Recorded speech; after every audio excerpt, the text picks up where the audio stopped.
Welcome back then. Today I am checking all my clearances. I'm going to be checking the rocker arm end clearance there, or the axial play as it's sometimes known. I'm going to be checking the valve clearances on both the exhaust and the inlet.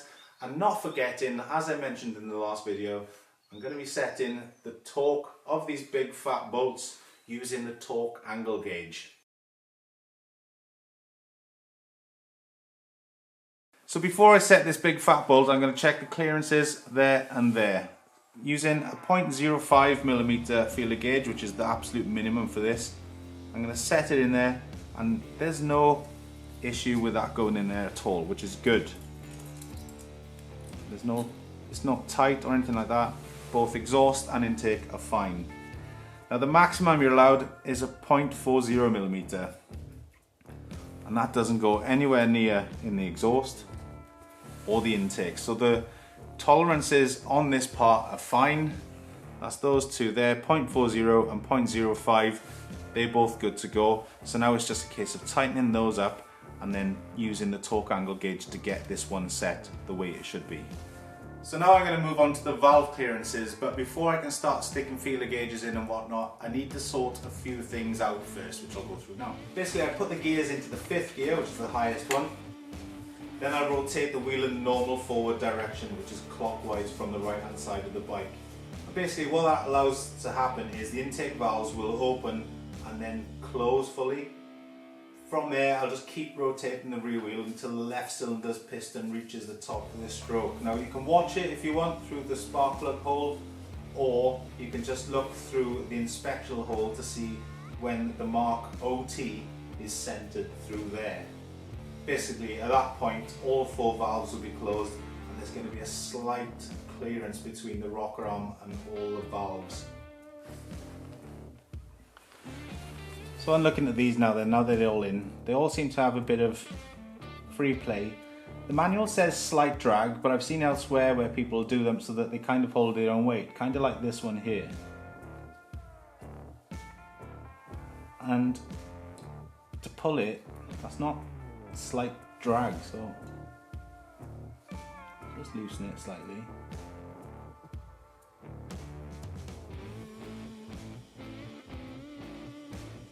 That actually feels pretty good in there now. So I'm going to hold that one as it is.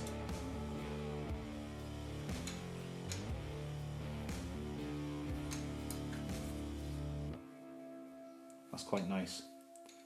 This one then, we'll loosen this one because it does feel quite loose.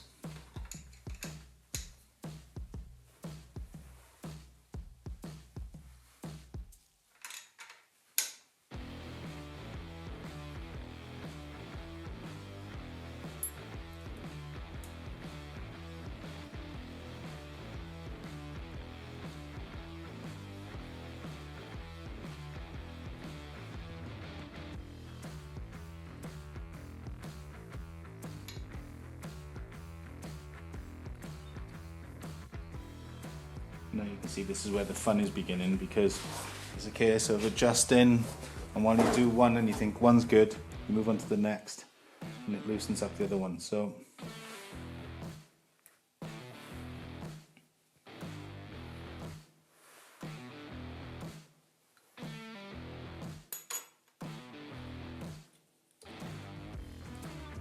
what I'm going to do is leave you in peace for a couple of seconds, otherwise we're going to probably have weeks and weeks of footage as I mess about with these. Well, I think we're in a position where, yeah, it's looking pretty good. So I'm going to call it a day with that. I'm going to do the torque settings on it now, which will probably be a bit more faffery after this.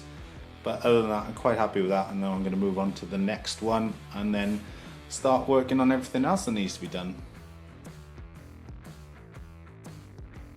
So I've loosened them all off now, so they're like all equally loose. My plan is to just tighten them up to 20 Newton meters in a crisscross fashion, so then I know it's done correctly.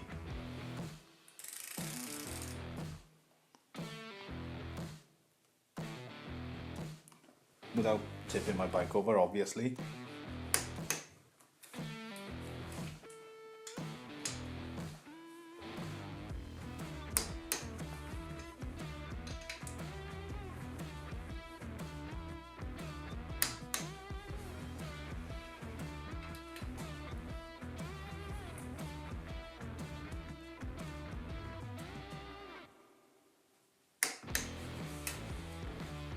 Right, so now I'm going to use the torque angle gauge to tighten these another 90 degrees.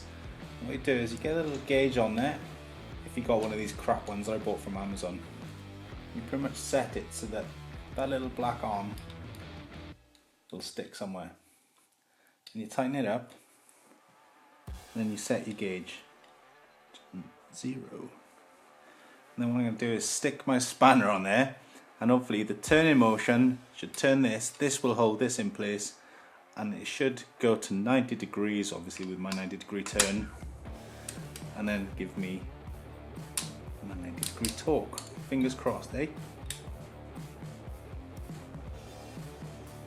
So we're at 60, I'm going to go to 90, and there we are. So that's the first one. And now you're going to do a crisscross again the same way, so I've got to reset this. It's a bit fiddly, but it'll do.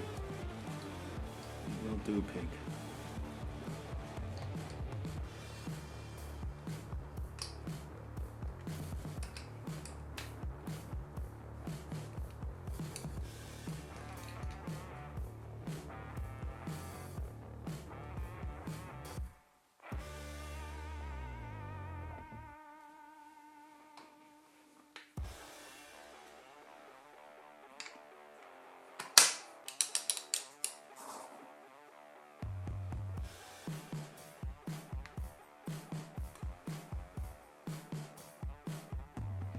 And that's another 90 there.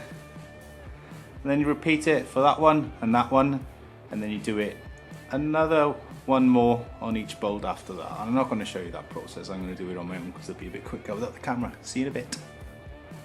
So I'm going to stick the gasket back on now. I've checked it over, it's still nice and flexible, nice and soft, so it should give a good seal hopefully.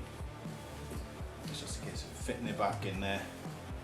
I've cleaned obviously the gasket itself, making sure it's all good, all around the metal there, metal surface. And I've also done the same with the rocker cover. And again, it's just a case of fitting the rocker cover on now, like so. Then hand tightening up the bolts before tightening them up to 9 Newton meters.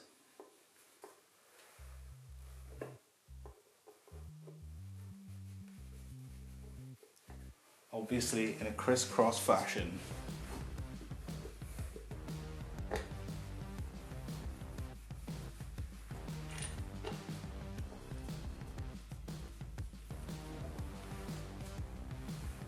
First of all, I'm going to use a screwdriver then to just take the bolts in, make it a bit of a quicker process. Make sure it's all lined up. No mess in, make sure we've got a bite with everything. And again, I'm not taking one corner in and then doing the other, I'm just going to equally press it in. Now the torque wrench then, as I said, 9 Newton meters. Right, it would be the best way, wouldn't it? Oh, ASMR. Love clicks of a torque wrench.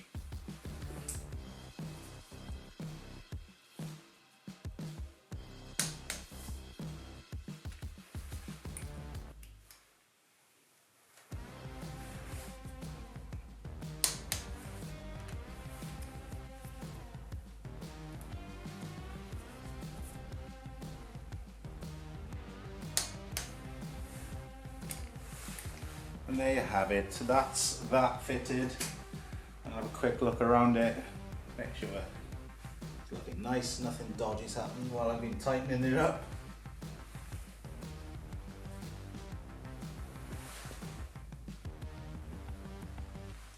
Alright, time for the spark plug now then. Got a little bit of anti-seize stuff on there. Just gonna put it in. And tight.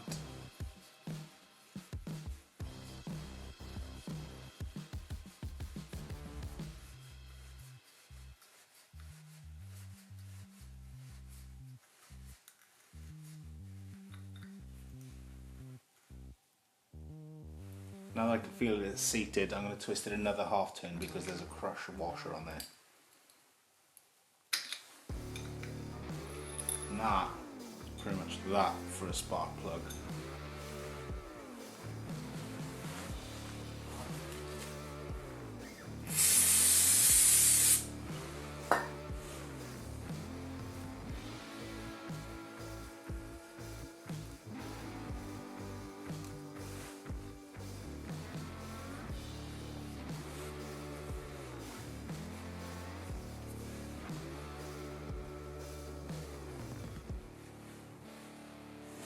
It's not much, but it's enough, just something a little bit to make him look a bit more presentable.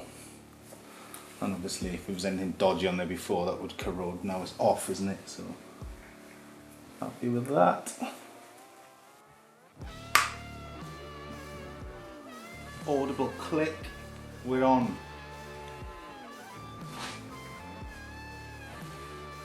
Time for the cover now.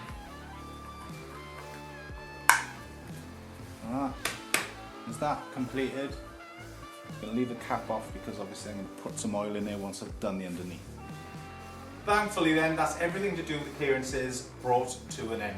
All the top end is sorted, clearances, new push rods, new spark plug, all the torque settings have been done by me, so if anything does go wrong with the engine now, I know it's my fault and not somebody else's. So that's that.